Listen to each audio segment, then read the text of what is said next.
Assalamualaikum warahmatullahi wabarakatuh. Hai semua, kembali lagi bersama saya di sini, Novia Putri Ayusa Fitri dengan nomor pokok mahasiswa 022723111230. Kali ini saya berada di Fakultas Ekonomi dan Bisnis Universitas Hairun. Sebelumnya kita sudah membuat di berbagai tempat. Nah, kali ini saya berada di tempat di mana saya menimba ilmu. Tugas video kali ini untuk memenuhi tugas akhir semester saya dari Bapak Dr. Suito, SE MSI selaku dosen pengampu mata kuliah Ekonomi Syariah. Judul video ini yaitu tentang perkembangan ekonomi Islam di Indonesia.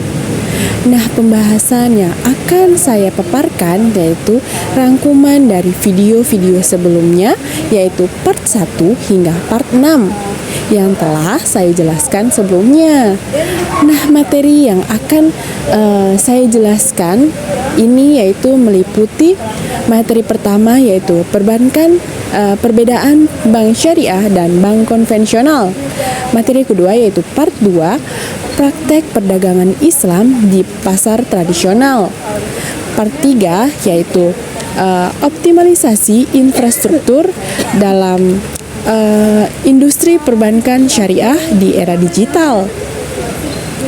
Part 4 yaitu peran lembaga dan industri pendukung dalam pengembangan perbankan syariah. Dan part 5 yaitu transformasi Bank Indonesia setelah kehadiran otoritas jasa keuangan. Nah, part 6 yaitu inisiatif Bank Indonesia untuk mendorong pertumbuhan perbankan syariah di Indonesia. Jangan pernah bosan untuk menonton dan mendengar penjelasan materi yang saya jelaskan.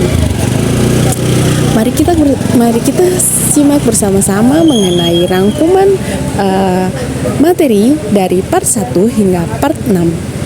Let's go. Ya, di sini saya akan menjelaskan mengenai rangkuman dari materi part 1 hingga part 6. Yang pertama, part 1, perbedaan bank syariah dan bank konvensional. Ekonomi Islam merupakan ilmu yang mempelajari perilaku ekonomi manusia yang perilakunya diatur berdasarkan aturan agama Islam dan didasari dengan tauhid sebagaimana dirangkum dalam rukun iman dan rukun Islam. Menurut Monserkaf dalam bukunya The Islamic Economy menjelaskan bahwa ekonomi Islam adalah bagian dari ilmu ekonomi yang bersifat interdisipliner. Dalam arti kajian ekonomi syariah tidak dapat berdiri sendiri, tetapi perlu penguasaan yang baik dan mendalam terhadap ilmu-ilmu syariah dan ilmu-ilmu pendukungnya, juga terhadap ilmu-ilmu yang berfungsi sebagai tool of analysis seperti matematika, statistik, logika, dan ushul fikih. Definisi ekonomi Islam juga dikemukakan oleh Umar Chaprah bahwa ilmu ekonomi Islam diartikan sebagai cabang pengetahuan yang membantu merealisasikan kesejahteraan manusia melalui alokasi dan distribusi sumber daya alam yang langka yang sesuai dengan maqasid tanpa mengekang kebebasan individu untuk menciptakan keseimbangan makroekonomi dan ekologi yang berkesinambungan, membentuk solidaritas, keluarga, sosial, dan jaringan moral masyarakat. Dari beberapa definisi yang dapat disimpulkan bahwa ekonomi Islam merupakan ilmu yang mempelajari tata kehidupan masyarakat dalam melakukan kegiatan ekonomi yang meliputi alokasi dan distribusi sumber daya alam yang diimplementasikan berdasarkan Al-Quran, hadis, ijma, dan qiyas. sesuai prinsip syariah Islam dalam mewujudkan kesejahteraan umat. Untuk memahami ilmu ekonomi Islam, tidak lepas dari membandingkan perbedaannya dengan ilmu ekonomi konvensional, sehingga bisa digarisbawahi perbedaannya. Permasalahan yang ada pada masyarakat yang terus ada adalah mengenai ketidakpastian dan koordinasi. Ketidakpastian akan apa yang terjadi di masa mendatang, yang menyebabkan banyak orang memiliki persepsi dan membuat keputusan berdasarkan ekspektasi yang ada berkaitan dengan masalah pokok yang dihadapi oleh ekonomi konvensional. Di kalangan ekonomi Islam terdapat perbedaan pandangan. Begitu pula dengan ketidakterbatasan keinginan manusia terhadap kebutuhan barang masih menjadi perdebatan.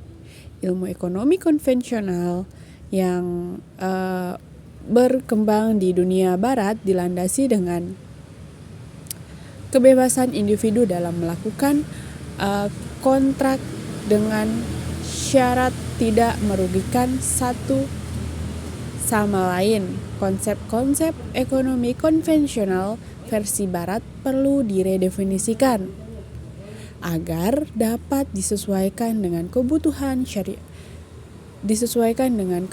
syariat Islam. Di antara konsep-konsep tersebut antara lain, pertama, konsep harta. Masalah yang timbul dalam konsep harta adalah bahwa ilmu ekonomi umumnya tidak mengenal adanya nilai dalam harta, dalam pemilikan. Yang kedua, konsep uang. Pembahasan dalam fikih muamalah mengasumsikan bahwa yang digunakan masyarakat adalah uang komoditi, yaitu emas dan perak. Padahal sejak zaman penjajahan, uang emas dan perak tidak lagi digunakan sebagai alat tukar. Yang ketiga, konsep bunga dan riba. Di dalam ilmu ekonomi, bunga merupakan asumsi yang tidak lagi menjadi bahan perdebatan meskipun sampai saat ini para ekonomi masih sulit mencari justifikasi terhadapnya. Keempat, konsep time value of money. Sebagian besar teori tentang manajemen keuangan dibangun berdasarkan konsep nilai dan waktu dari uang yang mengasumsikan bahwa nilai uang sekarang relatif lebih besar ketimbang nilai uang di masa yang akan datang. Yang kelima, konsep modal. Modal dalam pengertian ilmu ekonomi adalah sebagai segala benda baik yang fisik maupun abstrak yang memiliki nilai ekonomis dan produktif. Di dalam fikih muamalah klasik, pengertian modal terbatas pada benda fisik. Uang hanya dapat berperan sebagai alat tukar apabila ia ingin menjadi modal yang dapat digunakan untuk memperoleh keuntungan. Ia harus terlebih dahulu mengubah ke dalam bentuk fisik. Yang keenam, konsep lembaga. Ilmu ekonomi tidak mempersoalkan adanya individu entity atau abstract entity. Berbeda halnya dengan fikih muamalah yang objeknya kepada mukallaf secara individual. Yang kemudian bagaimana sih posisi ilmu ekonomi Islam dibandingkan dengan ilmu ekonomi konvensional? Selama bertahun-tahun hingga sampai saat ini, membahas ilmu ekonomi yang ideal terus menjadi suatu hal yang dicari dan kemudian dipromosikan, namun Hingga saat ini belum ada sistem ekonomi yang berjalan ideal sesuai dengan apa yang dikampanyekan, karena masih menuai beberapa kritik terhadap keberjalanannya. Nah, selanjutnya yaitu materi part 2, yaitu mengenai praktik perdagangan dalam Islam di pasar tradisional.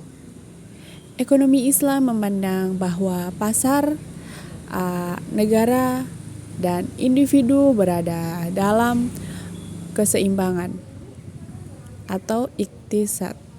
Tidak boleh ada subordinat sehingga salah satunya menjadi dominan dari yang lain.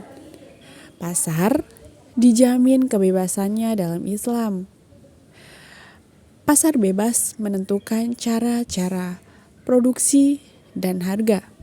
Tidak boleh ada gangguan yang mengakibatkan rusaknya keseimbangan pasar.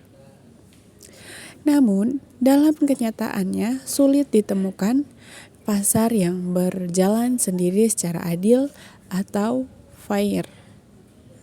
Distorsi pasar tetap sering terjadi sehingga dapat merugikan para pihak.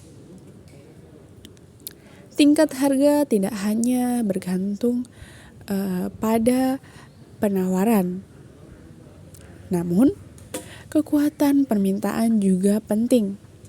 Oleh karena itu, kenaikan atau penurunan tingkat harga tidak selalu harus berhubungan dengan kenaikan dan penurunan produksi saja.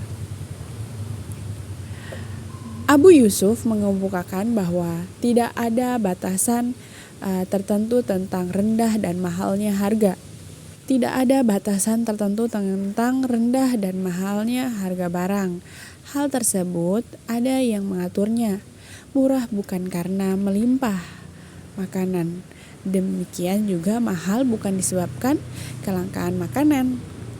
Murah dan mahal adalah ketentuan Allah Subhanahu wa Ta'ala. Kejadian-kejadian seperti ini sering kita temukan ketika hendak merayakan Hari Raya Idul Fitri. Barang melimpah di pasar, tetapi harga baju semakin naik dibandingkan harga-harga sebelumnya.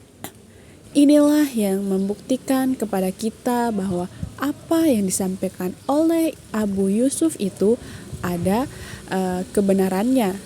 Selanjutnya, harga juga dipengaruhi oleh tingkat kepercayaan terhadap orang-orang yang terlibat dalam transaksi. Bila seorang terpercaya dan dianggap mampu dalam membayar kredit, maka penjual akan senang melakukan transaksi dengan orang tersebut.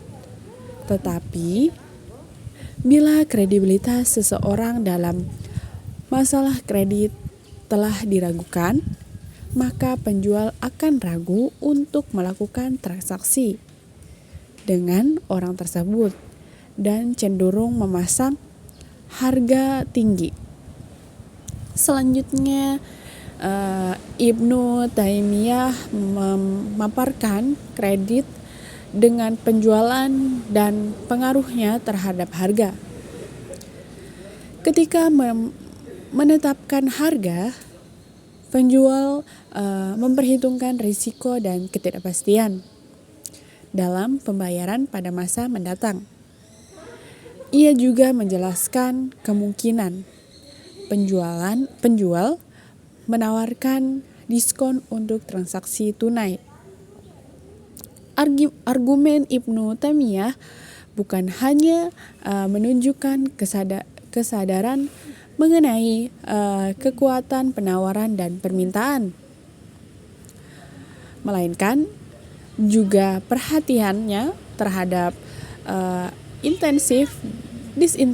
disintensif, ketidakpastian,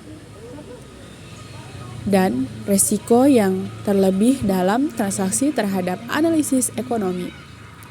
Tidak saja bagi orang yang hidup di zaman Ibnu Taimiyah, tetapi juga pada masa kini. Prinsip-prinsip mekanisme pasar Islam, konsep mekanisme pasar dalam Islam dibangun atas prinsip-prinsip sebagai berikut. Nah, yang pertama, arida, yakni segala transaksi yang dilakukan haruslah atas dasar kerelaan antara masing-masing pihak atau freedom contact. Yang kedua, berdasarkan persaingan sehat. Mekanisme pasar akan terhambat bekerja jika terjadi penimbunan atau monopoli. Monopoli diartikan setiap barang yang penahanannya akan membahayakan konsumen atau orang banyak. Yang ketiga, yaitu kejujuran. Kejujuran merupakan pilar yang sangat penting dalam Islam. Sebab kejujuran adalah nama lain dari kebenaran itu sendiri. Islam melarang tegas melakukan kebohongan dan penipuan dalam bentuk apapun. Sebab nilai kebenaran ini akan berdampak langsung kepada para pihak yang melakukan transaksi dalam perdagangan dan masyarakat secara luas. Yang keempat, keterbukaan atau transparansi serta keadilan. Pelaksanaan prinsip ini adalah transaksi yang dilakukan dituntut untuk berlaku benar dalam pengungkapan kehendak dan keadaan yang sesungguhnya. Dalam konsep ekonomi Islam, penentuan harga dilakukan oleh kekuatan-kekuatan pasar, yaitu kekuatan permintaan dan kekuatan penawaran. Dalam konsep Islam, pertemuan permintaan dengan penawaran tersebut haruslah terjadi secara rela sama rela. Tidak ada pihak yang merasakan terpaksa atau melakukan transaksi pada tingkat harga tersebut. Selanjutnya yaitu part 3. Optimalisasi infrastruktur dalam industri perbankan syariah di era digital. Proses pengembangan perbankan syariah Indonesia di era digital, perkembangan perbankan syariah di Indonesia telah menunjukkan tren yang positif dalam beberapa tahun terakhir. Hal ini terjadi dari pertumbuhan aset, pembiayaan, dan penghimpunan dana pihak ketiga atau DPK yang terus meningkat. Pada tahun 2023, aset perbankan syariah mencapai 2.700 triliun, pembiayaan yaitu 1.800 triliun dan DPK 2.000 triliun. Perkembangan perbankan syariah di Indonesia tidak lepas dari peran era digital. Era digital telah memberikan peluang dan tantangan bagi perbankan syariah untuk terus berkembang. Peluang yang dapat dimanfaatkan oleh perbankan syariah antara lain: yang pertama, peningkatan penetrasi internet dan smartphone di Indonesia. Yang kedua, meningkatnya kebutuhan masyarakat akan kemudahan dan kecepatan dalam bertransaksi. Yang ketiga, bertumbuhnya kesadaran masyarakat akan pentingnya keuangan syariah. Tantangan yang dihadapi oleh perbankan syariah antara lain: yang pertama, persaingan yang semakin ketat dari perbankan konvensional dan fintech. Yang kedua, kurangnya interaksi keuangan syariah di masyarakat. Yang ketiga, keamanan dan keandalan sistem digital. Dan yang keempat yaitu analisis peluang dan tantangan. Peningkatan penetrasi internet dan smartphone di Indonesia merupakan peluang yang sangat besar bagi perbankan syariah untuk menjangkau masyarakat yang lebih luas. Hal ini karena masyarakat semakin terbiasa menggunakan teknologi digital dalam kehidupan sehari-hari, termasuk dalam melakukan transaksi. Meningkatnya kebutuhan masyarakat akan kemudahan dan kecepatan dalam bertransaksi juga merupakan peluang bagi perbankan syariah. Perbankan syariah dapat memanfaatkan teknologi digital untuk memberikan layanan yang lebih cepat, mudah, dan nyaman bagi nasabah. Bertumbuhnya kesadaran masyarakat akan pentingnya keuangan syariah juga merupakan peluang dari perbankan syariah. Masyarakat semakin menyadari bahwa keuangan syariah memiliki nilai-nilai yang sesuai dengan ajaran agama Islam. Hal ini dapat mendorong masyarakat untuk melakukan produk dan layanan perbankan syariah.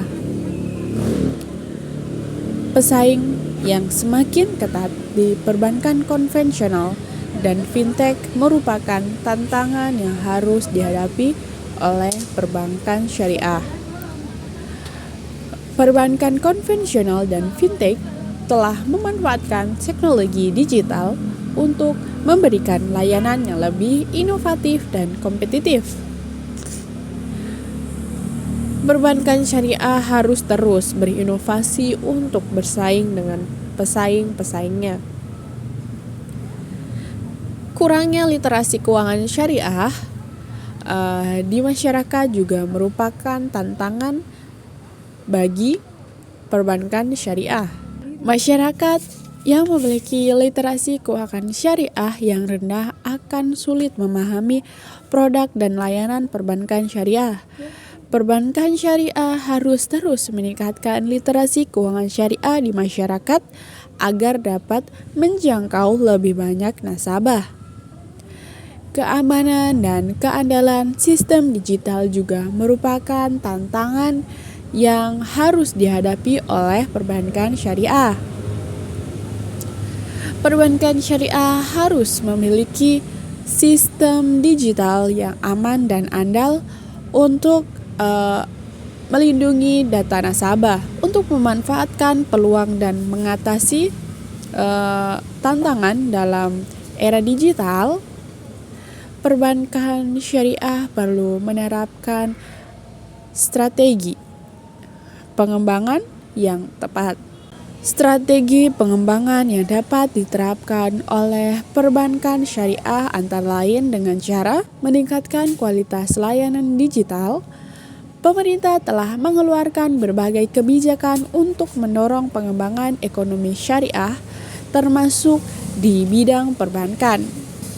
Berdasarkan faktor-faktor tersebut dapat disimpulkan bahwa prospek pengembangan perbankan syariah di Indonesia dalam era digital sangatlah cerah. Perbankan syariah memiliki potensi untuk menjadi salah satu pilar utama sistem keuangan di Indonesia.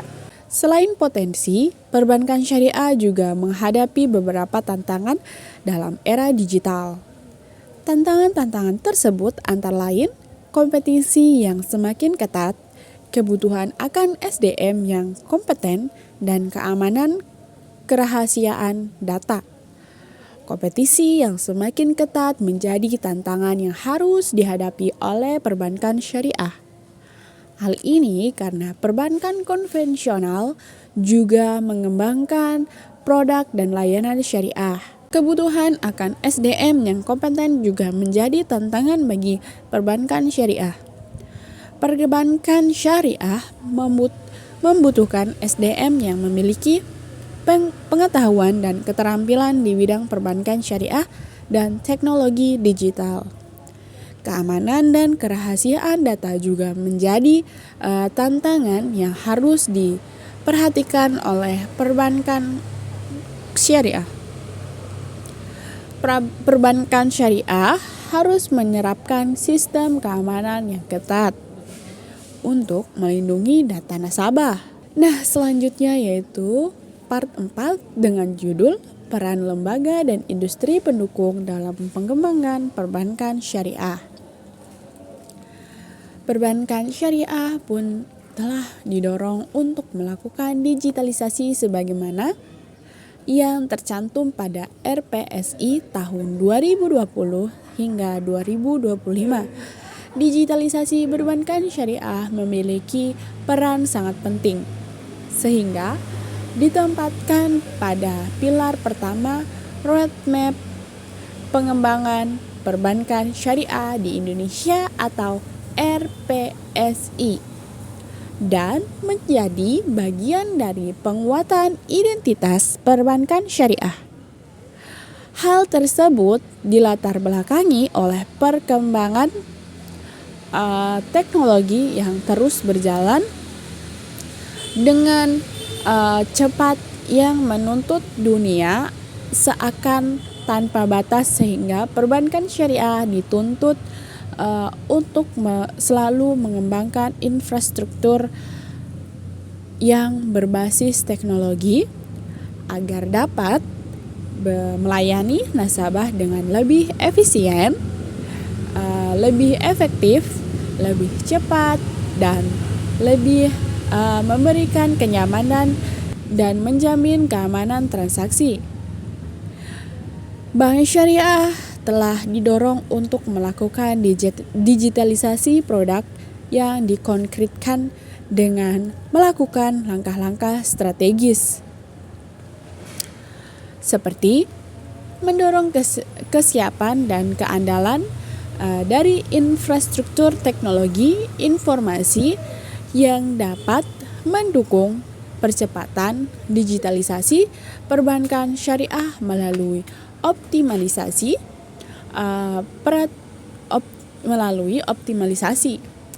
peraturan otoritas jasa keuangan atau POJK, sinergi mendukung penerapan digitalisasi perbankan syariah dengan menerbitkan kebijakan yang agil terhadap teknologi terbaru, mendorong digitalisasi proses bisnis Bank Perkreditan Rakyat Syariah atau BPRS, dan mendorong pengembangan modul pendanaan dan pembiayaan sesuai dengan prinsip syariah. Dengan demikian, inisiasi menerbitkan dan mengembangkan produk dan layanan berbasis digital dalam rangka meningkatkan pelayanan dan operasional bank syariah dapat menjadi nilai tambah atau value added bagi nasabah bank syariah. Merujuk pada hal tersebut, saat ini hampir semua bank syariah bersaing untuk memasarkan produk digital, bahkan beberapa di antara mereka telah mendeklarasikan diri sebagai bank digital. Hal ini diharapkan dapat menjadi faktor pendorong untuk meningkatkan indeks inklusi keuangan syariah di Indonesia. Beberapa contoh layanan keuangan digital adalah digital payment system, peer-to-peer lending, dan branchless banking. Layanan keuangan digital tersebut didorong agar mampu mempercepat peningkatan inklusi keuangan syariah Indonesia yang secara langsung akan berdampak pada peningkatan kesejahteraan masyarakat yang menggunakan produk dan layanan jasa keuangan syariah berbasis digital. Segala aktivitas berupa pembaruan proses bisnis, model bisnis, dan instrumen keuangan yang memberikan nilai tambah baru dalam layanan keuangan sangat dibutuhkan agar transformasi layanan keuangan digital mampu memainkan perannya sebagai katalisator peningkatan inklusi keuangan di Indonesia. Otoritas Jasa Keuangan atau OJK telah melakukan edukasi keuangan syariah melalui media digital secara berkesinambungan. Otoritas Jasa Keuangan atau OJK telah juga bekerja sama dengan beberapa influencer untuk turut menggalakkan program peningkatan literasi keuangan melalui sosial media. Otoritas Jasa Keuangan atau OJK juga melakukan sosialisasi dan edukasi dengan tema keuangan kepada komunitas sesuai dengan sasaran prioritas pada arahan Strategi Nasional Literasi Keuangan Indonesia atau SNLKI. Tingkat literasi dan inklusi keuangan syariah yang masih rendah memerlukan partisipasi dan kontribusi aktif dari seluruh stakeholder perbankan syariah. Di sisi lain, perubahan perilaku masyarakat yang lebih menyukai layanan non-fisik harus dimanfaatkan bank syariah dengan menerbitkan layanan yang mengedepankan pemanfaatan teknologi informasi dalam produk perbankan yang disebut layanan perbankan digital. Terdapat banyak produk dan layanan perbankan digital yang dapat dioptimalkan oleh bank syariah sehingga menjadi lebih kompetitif dalam rangka meningkatkan literasi dan inklusi keuangan syariah di Indonesia. Yang selanjutnya yaitu part 5 dengan judul Transformasi Bank Indonesia setelah kehadiran Otoritas Jasa Keuangan atau OJK. Bagaimana sih kedudukan Bank Indonesia atau BI setelah lahirnya Otoritas Jasa Keuangan atau biasa disebut dengan OJK? Undang-Undang Nomor 21 Tahun 2011 tentang Otoritas Jasa Keuangan disahkan pada tanggal 22 November 2011. Dengan disahkannya Undang-Undang OJK ini telah mengakhiri perdebatan politik dan kepentingan yang cukup panjang. Peran BI dipangkas dan hanya mempunyai peran dalam kebijakan moneter, yaitu menjaga kestabilan nilai rupiah saja. Fungsi, tugas, dan wewenang pengaturan dalam pengawasan kegiatan jasa keuangan sektor perbankan akan beralih ke OJK sejak tanggal 31 Desember 2013. Fungsi, tugas, dan wewenang pengaturan dan pengawasan kegiatan sektor pasar modal dan lembaga keuangan non-bank akan beralih sejak tanggal 31 Desember 2012. Bank Indonesia dari semulanya berperan bahwa rencana pengalihan fungsi pengawasan bank dari Bank Indonesia kepada lembaga baru bernama OJK atau Otoritas Jasa Keuangan yang nantinya akan dibentuk perlu diperhatikan dengan sangat cermat dan hati-hati.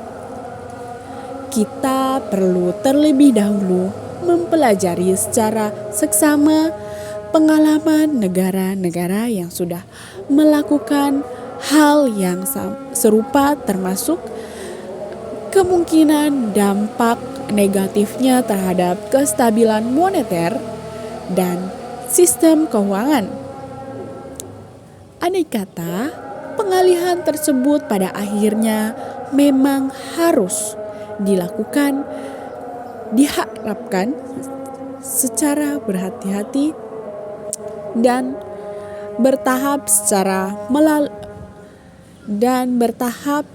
melalui suatu proses persiapan yang matang, baik dari sisi kelembagaan maupun sumber daya. Dalam seminar sosialisasi Undang-Undang Nomor 21 Tahun 2011 tentang Otoritas Jasa Keuangan dengan tema Sistem Pengawasan Keuangan Terintegrasi melalui Otoritas Jasa Keuangan yang disampaikan oleh Dr. Lukman Hakim, MSI, bahwa dengan adanya OJK, Bank Indonesia menjadi seperti macan ompong. Bank Indonesia hanya akan fokus kepada pengendalian inflasi dan nilai tukar. Kekuatan Bank Indonesia yang tersisa hanyalah masih mempunyai fungsi sebagai leader of the last resort semata. Namun, karena tidak punya kaki di sektor perbankan, kebijakan moneter melalui pengelolaan jumlah uang beredar pada suku bunga, Bank Indonesia kemungkinan tidak akan efektif. Hal yang menjadi permasalahan adalah adanya tumpang tindih kewenangan dan juga terjadi indikasi yang berbeda-beda dari masing-masing lembaga tentang kriteria sehat dan tidak sehatnya suatu bank. Awalnya, pengawasan bank yang sehat dan tidak sehat hanyalah diawasi oleh Bank Indonesia. Akan tetapi setelah adanya OJK, maka pengawasan dapat dilakukan oleh OJK, BI, dan LPS. Akan tetapi dalam hal pengawasan bank ini, Bank Indonesia atau BI ibaratnya harus mengetuk terlebih dahulu kepada OJK, yaitu meminta izin untuk memeriksa. Dalam hal memeriksa ini, kewenangan BI juga dibatasi, yaitu BI tidak boleh memberikan penilaian terhadap suatu bank apakah bank itu dalam keadaan sehat atau tidaknya. Sistem pengawasan yang dilakukan Bank Indonesia pada dasarnya dilakukan dengan mengacu pada prinsip pengawasan yang dibuat oleh Beazley Community. Selanjutnya, berdasarkan prinsip tersebut, Bank Indonesia mengembangkan sistem pengawasan bank yang sesuai dengan kondisi industri perbankan dan arah pengembangan perbankan Indonesia. Pengembangan tersebut didasarkan pada pengalaman dan data yang dimiliki oleh Bank Indonesia. Dibutuhkan waktu puluhan tahun untuk bisa menciptakan sistem pengawasan bank yang dimiliki Bank Indonesia saat ini. Dengan dibentuknya OJK ini, maka Bank Indonesia akan fokus kepada kewenangannya hanya dalam hal kebijaksanaan moneter saja. Kebijakan moneter merupakan yaitu kebijakan untuk menciptakan dan memelihara kestabilan nilai rupiah yang dilakukan antara lain melalui pengendalian jumlah uang beredar dan atau suku bunga. Peran ini mungkin nantinya akan terdapat masalah ketika bank sentral yaitu Bank Indonesia tidak mendapatkan akses informasi secara luas mengenai sektor pengawasan bank. Karena bank sentral dapat mengeluarkan kebijakan moneter yang baik karena memiliki kewenangan pengawasan bank. Untuk mengantisipasi hal ini, maka dibutuhkan koordinasi yang baik antara Otoritas Jasa Keuangan dan Bank Indonesia nantinya sehingga Bank Indonesia dapat memperoleh akses langsung ke sektor perbankan. Nah, yang terakhir yaitu part 6, yaitu mengenai inisiatif Bank Indonesia untuk mendorong pertumbuhan perbankan syariah di Indonesia. Apa saja sih contoh dari penguatan regulasi dan infrastruktur oleh Bank Indonesia dalam mendukung perbankan syariah di Indonesia? Bank Indonesia atau BI telah memainkan peran penting dalam mendukung pengembangan perbankan syariah di Indonesia. melalui penguatan regulasi dan infrastruktur. Berikut contohnya. Yang pertama, regulasi. Penerbitan Peraturan Bank Indonesia atau PBI tentang perbankan syariah. Bank Indonesia telah menerbitkan berbagai PBI yang mengatur tentang perbankan syariah, seperti PBI tentang prinsip-prinsip syariah dalam perbankan, prinsip-prinsip syariah dalam perbankan. PBI nomor 11/11/PBI/2009 dan PBI tentang penerapan prinsip syariah dalam penyelenggaraan Bank Umum Syariah. PBI nomor 12/11/PBI/2009. PBI ini memberikan kerangka hukum yang jelas bagi perbankan syariah di Indonesia sehingga dapat beroperasi secara tertib dan aman. Peningkatan tata kelola dan manajemen risiko.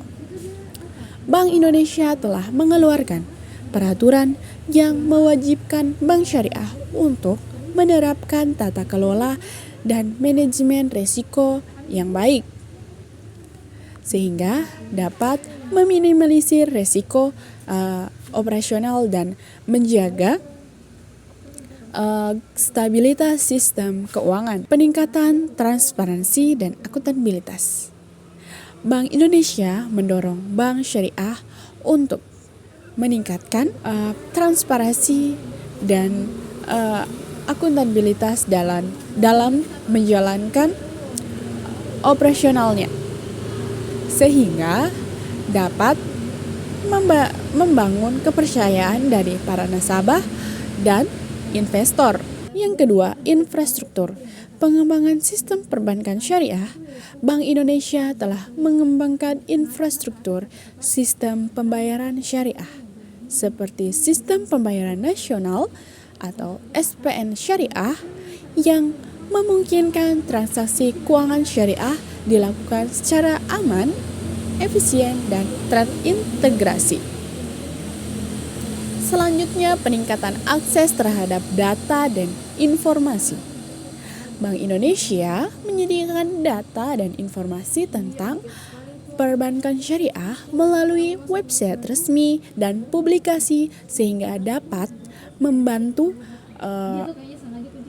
masyarakat untuk memahami perbankan syariah dengan lebih baik lagi. Selanjutnya, dukungan terhadap pengembangan sumber daya manusia. Bank Indonesia mendukung pengembangan sumber daya manusia atau SDM di bidang perbankan syariah melalui program edukasi dan pelatihan, sehingga dapat meningkatkan kualitas dan kompetensi tentang tenaga kerja di sektor perbankan syariah. Nah, itu saja penjelasan yang dapat saya sampaikan mengenai rangkuman dari materi part 1, part 2, part 3, part 4, part 5, dan yang terakhir yaitu part 6. Mungkin kali ini merupakan video penutup dari pembelajaran ekonomi syariah. Terima kasih telah setia selalu menonton channel-channel saya dan mendengarkan semua penjelasan materi dari saya. Kurang dan lebihnya saya mohon maaf. Wabillahi taufik walhidayah. Wassalamualaikum warahmatullahi wabarakatuh.